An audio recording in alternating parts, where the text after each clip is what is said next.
नमस्कार दोस्तों, आप जिन लोगों को वोट देते हैं, जिनको आप सत्ता तक पहुंचाते हैं, जिनको ऊंची कुर्सियों तक पहुंचाते हैं, उनकी नजर में आपकी क्या कीमत है मैं बताऊंगा नहीं आपको, मैं सुनवाऊंगा। एक राज्य के निर्वाचित मुख्यमंत्री क्या कुछ बोल रहे हैं वो सुनिए। मुख्यमंत्री का नाम देवेंद्र फडणवीस है दोस्तों। जिनको कुत्ता नहीं पहुंचता वो आजकल सोशल मीडिया पर आकर सबको गाली देते हैं, मुख्यमंत्री को भी गाली देते हैं। ऐसे कुछ भाड़े के टट्टे इस मिसिंग लिंक के बारे में भी पैसा ले लेकर सोशल मीडिया पर लिख रहे थे। उनको भी कह देना चाहता हूं, अगर महाराष्ट्र का अपमान करोगे छोड़ूंगा नहीं। देवेंद्र फडणवीस ये कह रहे हैं कि जिनको कुत्ता भी ना पूछे वो भी मुख्यमंत्री से सवाल पूछते हैं, वो भी सवाल उठाते हैं। अब आप सोच कर देखिए, ये वो देवेंद्र फडणवीस हैं जो मुख्यमंत्री हैं महाराष्ट्र के, देश की आर्थिक राजधानी है, और वहां का मुख्यमंत्री इस तरीके का बयान दे रहा है। दर्द इनका क्या है वो भी मैं आपको बताऊंगा। असल में जो भाषा ये इस्तेमाल कर रहे हैं, जिन शब्दों का प्रयोग कर रहे हैं सदन में खड़े होकर, वो शब्द सिर्फ शब्द नहीं है, उन शब्दों के अंदर छिपा हुआ है एक अहंकार, और उस अहंकार को कहते हैं पावर का अहंकार, उस अहंकार को कहते हैं सत्ता का अहंकार, जो इनको हो चुका है। देवेंद्र फडणवीस को लगता है कि महाराष्ट्र की सत्ता में वो बैठे हैं, जो चाहेंगे वो करेंगे, जो चाहेंगे वो बोलेंगे, और जब इनसे सवाल पूछे जाएंगे तो सवाल पूछने वालों की तुलना ये श्वान से कर देंगे। दोस्तों, महाराष्ट्र में आप देख रहे हैं, मुंबई में देख रहे हैं, अलग अलग इलाकों में देख रहे हैं, पानी ने तबाही मचा रखी है। ये मुंबई की तस्वीर है दोस्तों, जहां जिस मुंबई को आर्थिक राजधानी कहते हैं, जिस मुंबई को कहते हैं कि वो कभी सोती नहीं है, माया नगरी कहते हैं।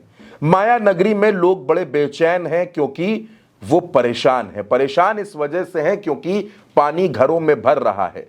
तमाम दावे हैं, तमाम बातें हैं, लेकिन हकीकत क्या है वो आप खुद देख रहे हैं। महाराष्ट्र में महायुति गठबंधन की सरकार है और शिवसेना शिंदे गुट के नेता ही डॉक्टर को पीट देते हैं, नर्स से बदसलूकी करते हैं, लेकिन देवेंद्र फडणवीस के होंठ सिले रह जाते हैं, वो बोलते नहीं हैं। लोग बारिश के पानी से परेशान हैं, जूझ रहे हैं, लेकिन देवेंद्र फडणवीस बोलते नहीं हैं, चुप रहते हैं। लेकिन अगर कोई उनसे सवाल पूछ ले तो फौरन उनके अंदर शब्दों की ज्वालामुखी फूट जाती है, और वो किन तरीकों के शब्दों का इस्तेमाल करते हैं वो आप खुद सुन चुके हैं, आप देख चुके हैं, समझ चुके हैं। अब आते हैं इस बात पर कि आखिर ये अहंकार किस बात का है। क्या ये अहंकार इस बात का है कि आप राज्य की सत्ता पर काबिज है? क्या ये अहंकार इस बात का है कि दिल्ली से लेकर बंबई तक आपकी सरकारें हैं? क्या ये अहंकार इस बात का है कि आपने विपक्ष को मिटाने में कोई कसर बाकी नहीं रखी है? या फिर ये अहंकार इस बात का है कि आप खुद को सर्वशक्तिमान समझ चुके हैं? लोकतंत्र में जनता का अधिकार सिर्फ और सिर्फ आपको वोट देने का नहीं है। जनता का अधिकार आपसे सवाल पूछने का भी है, जनता का अधिकार आप पर आरोप लगाने का भी है, जनता का अधिकार अपनी समस्याओं पर सड़क पर उतरने का भी है, जनता का अधिकार आंदोलन करने का भी है। लेकिन शायद आपको सवालों से चुभन होती है, शायद आपको आंदोलनों से तकलीफ होती है, शायद सवाल पूछते हुए लोग, सवाल पूछता हुआ विपक्ष, सवाल पूछते हुई जनता आपकी आंखों में गड़ने लगती है। और इसी वजह से आपने इस उपमा का इस्तेमाल किया है जो हमने वीडियो की शुरुआत में जनता को सुनवाई है, दिखाई है। जिनको कुत्ता नहीं पहुंचता वो आजकल सोशल मीडिया पर आकर सबको गाली देते हैं, मुख्यमंत्री को भी गाली देते हैं। ऐसे कुछ भाड़े के टट्टे इस मिसिंग लिंक के बारे में भी पैसा ले लेकर सोशल मीडिया पर लिख रहे थे। उनको भी कह देना चाहता हूं, अगर महाराष्ट्र का अपमान करोगे छोड़ूंगा नहीं।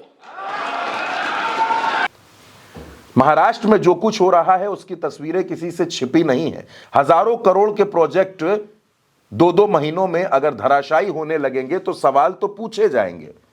इतने बड़े आर्थिक बजट के बावजूद अगर मुंबई की सड़कों पर, अलग अलग शहरों की सड़कों पर पानी लबालब नजर आएगा तो सवाल तो पूछे जाएंगे। अगर इलाज करने वाले डॉक्टर को, नर्स को सत्ताधारी नेता इस तरीके से पीट कर उनके साथ बदसलूकी करेंगे तो सवाल तो पूछे जाएंगे, और सवाल पूछने वालों की तुलना आप इस तरीके से करेंगे, यह भी कोई बर्दाश्त नहीं करेगा। दोस्तों, देवेंद्र फडणवीस के इस बयान के बाद लगातार लोगों के मन में यही सवाल उठ रहा है कि आखिर जनता को इस देश के सियासतदान समझते क्या है। उनको क्या लगता है कि जनता सिर्फ 5 साल में एक बार पूजी जाने वाली मूरत है? उनको नहीं पता कि लोकतंत्र में जनता के बिना कुछ भी संभव नहीं होता है। जो जनता सत्ता की कुर्सी पर बिठा सकती है, वही जनता खींचकर जमीन पर भी ला सकती है। आप इस वीडियो पर क्या सोचते हैं? अपनी राय हमें कमेंट बॉक्स में जरूर बताइएगा। फिलहाल के लिए इतना ही। नमस्कार।